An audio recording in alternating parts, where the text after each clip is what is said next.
गरीबी का दोष और हमारी समस्त पीड़ा दूर होती है। दुख दर्द दूर होते हैं, हर कष्ट दूर होते हैं। गृह क्लेश हमारे जीवन से हमेशा के लिए दूर हो जाते हैं। कन्या पूजन को गरीब से गरीब व्यक्ति को भी अवश्य करना चाहिए। दोस्तों, देखिए कन्या पूजन 2025 में चैत्र नवरात्रि में कब करना है, आइए अब वह भी आपको बता देते हैं।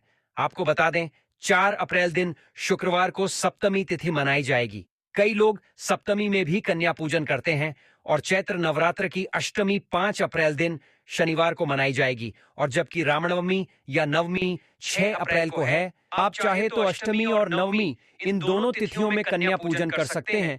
सर्वश्रेष्ठ और उत्तम होता है। ऐसे में आप अष्टमी और नवमी में इन दोनों समय में कन्या पूजन हर हाल में अवश्य ही कर देना। शास्त्रों में 9 दिनों के नवरात्रि को बहुत ही शुभ और मंगलकारी माना जाता है और वही 8 दिनों के नवरात्रि को अच्छा नहीं माना जाता है। ऐसे में 10 दिनों के नवरात्रि बहुत ही शुभ माने गए हैं शास्त्रों के अनुसार। नवरात्रि के दिनों में माता रानी का पूजन करने से, कन्या पूजन करने से माँ अभय वरदान प्रदान करती है। कुंडली में जो कष्ट होते हैं उन्हें ठीक कर देती है। श्रीधर की तरह ही सच्चे हृदय वाले व्यक्ति के सभी कष्टों का निवारण माँ शीघ्र ही करती है। माँ की उपासना से विनम्रता का विकास होता है। सभी कष्ट, दरिद्रता, दुख, कष्ट नष्ट हो जाते हैं। नवरात्र में माता रानी का व्रत और पूजन किया जाता है, लेकिन नवरात्र के दौरान सबसे ज्यादा महत्व होता है कन्या पूजन का। दोस्तों, कन्या रानी जो होती है फूल की पंखुड़ियों की तरह नाजुक होती है। कन्या पूजन सर्वोप्रिय है, श्रेष्ठ है। कन्या के रूप में स्वयं जगदम्बा देवी माता, वैष्णो 9 देवियाओं अर्थात समस्त ब्रह्मांड इनके शरीर के कण कण में वास करते हैं। बहुत कम लोग जानते हैं 33 कोटि देवी देवताओं का वास होता है कन्याओं के मस्तक पर। कन्या चाहे छोटी हो चाहे बड़ी हो, वह सदैव पूजनीय है, माँ के समान मानी जाती है। दोस्तों, माना जाता है व्रत और उपासना से माता रानी इतना प्रसन्न नहीं होती है जितना कि कन्या पूजन से होती है। नवरात्रि में छोटी छोटी कन्याओं को माता रानी का स्वरूप माना जाता है। कन्याओं को भोग लगाया जाता है, उन्हें प्रसन्न किया जाता है और बदले में आशीर्वाद मांगा जाता है। कन्याओं को प्रसन्न करने के लिए गिफ्ट आदि उपहार वगैरह दिए जाते हैं। माना जाता है अगर कन्याओं को कोई भेंट दी जाए और वो उसे खुशी खुशी स्वीकार कर ले, तो इसका मतलब है माता रानी अर्थात माता वैष्णो ने वो भेंट स्वीकार कर ली जिन पर कन्याएं प्रसन्न होती हैं। तो समझो उन्हें माता रानी का आशीर्वाद मिल गया और माता रानी की कृपा से उन्हें मुंह मांगा वरदान प्राप्त होता है। कन्या पूजन कोई मामूली पूजन नहीं होता। समस्त ब्रह्मांड में जो पूजा होती है उनसे बढ़कर कन्या पूजन को माना जाता है। 10 बार गंगा स्नान करने से और 100 बार यज्ञ करने से तथा 1000 बार यात्रा करने से जो पुण्य मिलता है वह मात्र एक बार कन्या पूजन करने से करोड़ों गुना भक्त को मिल जाता है, प्राप्त हो जाता है। दोस्तों, इसीलिए कहा जाता है कि कन्याओं को सताना नहीं चाहिए, इससे समस्त ब्राह्मण हिल जाता है। कन्याओं की जितनी सेवा की जाए कम ही होती है। कन्याएं कोई मामूली नहीं होती। कन्या के रूप में स्वयं उनके मस्तक पर विराजमान होकर स्वयं देवी चलकर आपके घर तक आती है। नवरात्रि में 2 साल से लेकर 10 साल तक की कन्या का पूजन होना चाहिए। अष्टमी अथवा नवमी को कन्याओं के पैर धोकर भोजन कराना, उपहार आदि देना श्रेष्ठ माना जाता है, दुर्लभ माना जाता है। ऐसा मौका कभी हाथों से नहीं जाने देना चाहिए। इस दिन जितना ज्यादा हो सके कन्याओं को हाथ पकड़कर, पैर पकड़कर अपने घर तक लेकर आए। दोस्तों, वीडियो में आगे बढ़ने से पहले आप अपनी राशि भी कमेंट बॉक्स में जरूर डाल दीजिएगा। यदि हमारे पास कोई उपाय होगा तो वह आकर हम आपके कमेंट के रिप्लाई में बता देंगे। कोई भी राशि के अनुसार अगर उपाय करता है तो माता वैष्णो बड़ी प्रसन्न होती है और ऐश्वर्य धन प्रदान करती है, मालामाल बना देती है। इसीलिए राशि कमेंट में जरूर छोड़ें और हाँ, माता को एक लायक जरूर करें, लाइक करने में कंजूसी ना करें। दोस्तों, कैसे करें? कन्याओं का स्वागत। कन्या जब आपके घर आए तब सभी के पैरों को दूध और पानी से उनके पैरों को धुलाना चाहिए। खासकर मर्दों को कन्याओं के पर आवश्यक धोने चाहिए। इससे माया वैष्णव प्रसन्न होती है। दोस्तों, फिर उसके बाद कन्याओं को किसी साफ जगह पर जमीन पर कपड़ा बिछाकर बैठाना चाहिए। उनके माथे पर अक्षत, फूल और कुमकुम लगाना चाहिए। फिर उसके बाद भोजन ग्रहण करवाना चाहिए। लेकिन हमेशा याद रहे, कन्याओं की थाली में 3 पूरियां कभी न रखें, इसे शुभ नहीं, घोर अशुभ माना जाता है। 3 पूरियां तथा 3 रोटियां मरने वाले व्यक्ति के लिए निकाली जाती है और जेल में कैदियों के लिए दी जाती है। ऐसे में कन्याओं को उनकी थाली में 3 पूरी कभी न दें, लेकिन 1-2 करके पूरियां दे सकते हैं। इससे 3 संख्या बढ़ जाती है और दोष भी नहीं लगता।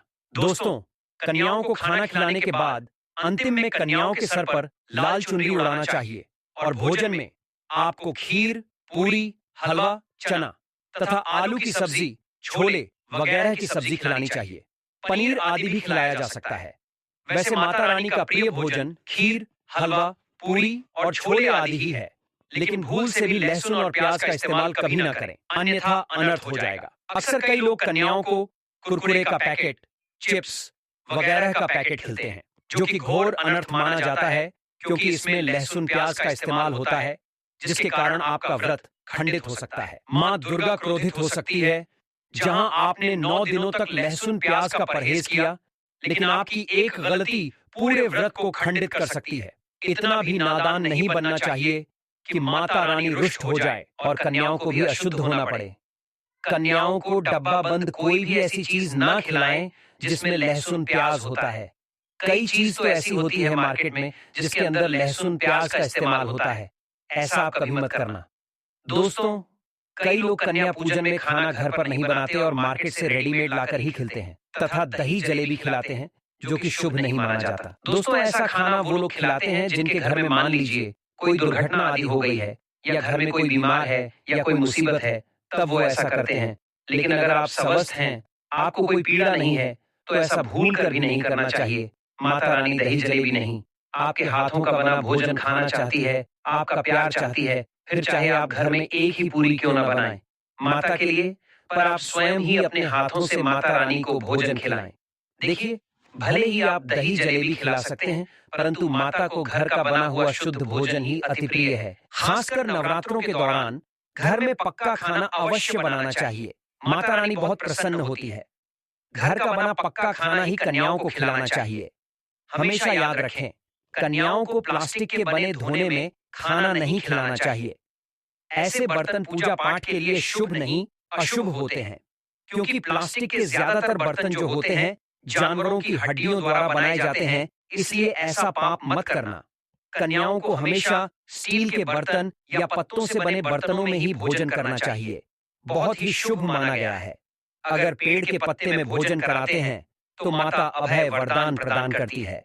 दोस्तों, एक और बात हम आपको बताने वाले हैं कि यदि नवरात्रों के समाप्त होने के बाद यदि बीच में कन्या पूजन में शुक्रवार का दिन पड़ जाए, तो कन्याओं को कोई भी खट्टी चीज नहीं खिलाना चाहिए, क्योंकि शुक्रवार का दिन माता संतोषी को समर्पित होता है और माता संतोषी नवरात्रों के दिनों में सक्रिय अवस्था में होती है, यानी वो भी 9 देवियों के साथ में आपके घर में आती है। इसीलिए कन्याओं को भूलकर भी शुक्रवार का दिन अगर पड़ जाए तो खट्टी चीज घर में नहीं बनाना चाहिए और कन्याओं को भी खट्टी चीज नहीं खिलाना चाहिए। घोर पाप लगेगा आपका, किया कराया सब बर्बाद हो सकता है। क्नॉइस, खट्टी चीजों से माता संतोषी रुष्ट हो सकती है, चिढ़ सकती है, आपको श्राप दे सकती है।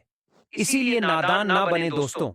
भोजन कराने के बाद कन्याओं की थाली में एक लौंग जरूर रखना चाहिए, क्योंकि लौंग देवी शक्ति तथा दुर्गा मां को बहुत प्रिय है। लौंग माता शक्ति का प्रतीक होती है। लौंग में नव दुर्गा का वास होता है। इन 9 दिनों में माता रानी को लौंग का भोग ही लगाया जाता है, तो खाना खाने के बाद कन्याओं को लौंग अवश्य अर्पित करें। माता रानी को अमृत से बढ़कर लौंग प्रिय है, इसीलिए कन्याओं को थाली में चुपचाप एक लौंग जरूर रख दें। आपका भाग्य चमक जाएगा। माता लक्ष्मी आपके जीवन में धन की कोई भी कमी नहीं होने देंगी। दोस्तों, आपको बता दें, कन्याओं को उपहार में क्या दें? कन्याओं को खुश करने के लिए उनकी थाली में दक्षिणा डालें, ताकि आपके घर में संपन्नता बनी रहे तथा धन की कोई भी कमी ना हो। कन्या जब आपके घर से खुशी खुशी धन लेकर जाती है, तो वह भी आपको खुशी खुशी कई गुना आपको धन प्रदान करती है। इस समय कंजूसी मत करना। खुशी खुशी कन्याओं को धन अवश्य देना। कन्याओं को कोई सुंदर गिफ्ट दे सकते हैं। शास्त्रों में बताया जाता है कि कन्या जितना खुश होती है, माता रानी उतना ही जल्द फल की प्राप्ति प्रदान करती है। ऐसे में आप कन्याओं को चॉकलेट बॉक्स दे सकते हैं, तथा खूबसूरत कपड़े दे सकते हैं।